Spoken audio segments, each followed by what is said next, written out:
come to me with an all-safe love, and hold my hand and lift mine eyes above. A wide world of hope and joy I see, because you come to me. Life in the Blaenafon area was not all work or doom and gloom. Many of the miners sang regularly with Blaenafon Choir and competed in the cultural competitions, the Eisteddfodau. I had the two voices, look, the bass voice and the baritone. That means that I could use the bottom bass voice down on the chest, or the baritone up at the top of the head, you see. There were also the annual family outings to Barry and to Porthcawl, organised by Blaenafon's many chapels and Sunday schools and working men's clubs. There was some pocket money for the children and plenty of food and drink. Every August from you, out from the top side to your amalgamated units, from the ground of control, we used to have our annual trip to Barry. All the children used to go to Barry free. All paid by the miners here. A free trip to Barry at 3 shillings in your pocket. And of course there was boxing, wrestling, soccer, cricket, and above all, rugby football. Some of the miners didn't even have the chance to bath after a shift and before a game. This might have been a deliberate tactic to gain psychological advantage. They must have looked terrifying to any non-miners team. We didn't bother to bath when we went home from the collieries, from the pit. We went straight from the colliery to the field where the game was played, being our working clothes. There were also the pubs, and Blaenafon had plenty to choose from. The chapel was a focus for many people's lives, particularly in the early years of the 20th century, when the Evan Roberts religious revival swept through the whole of Wales with crusading fervour. By 1966, Big Pit was the only deep mine left in the Blaenafon area. Gradually, the workable reserves became exhausted and the mine closed on February the 3rd, 1980. This was a sad day for Blaenafon.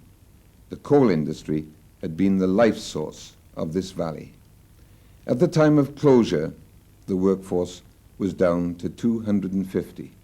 There was a lot of people rather upset that the colliery was going, because it had been their life and they had put their work into it, and it would be hard for them to not be getting up in the morning to go to their work, and also the loss of comradeship that you'd be having, because you didn't have the same comradeship in factories as you actually had in the mining industry. 14 years later, the miners of Big Pit have come back together to form the Blaenafon Retired Miners Group, demonstrating the strength of friendship and comradeship built up during the years of dust and of danger underground. Their president, Paul Murphy, the local member of Parliament, sums up the spirit of the group. The Blaenafon Retired Miners Group has a special atmosphere which anyone visiting them can immediately detect. What atmosphere would we expect from a group of tough men who have lived through and survived a great hardship? They're a group who have shared common experiences and look back at their lives together with a real sense of achievement. Before the group was set up, some of them hadn't seen one another for some 15 years. The atmosphere of the group is light with a great deal of laughter. Here isn't a group of people complaining about their harsh working lives. Here's a group which is anxious to share their experiences with others. Making this video has been a chance for them to make a statement about their lives to future generations and to show the contribution they made to the growth of Blaenafon and to the coal industry.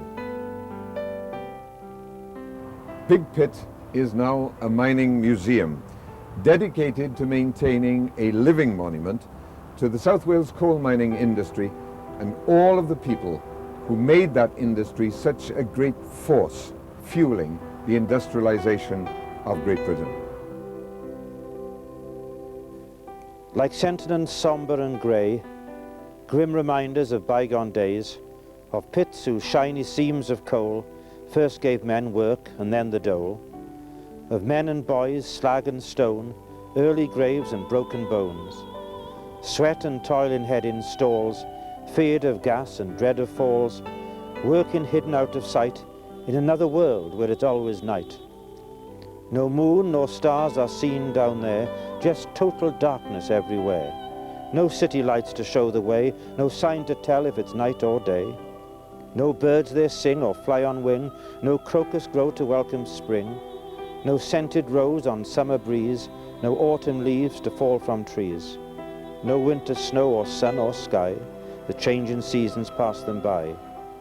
Their world of darkness underground where nothing changes all year round. Where nature's beauty never treads, they spend their lives in fear and dread.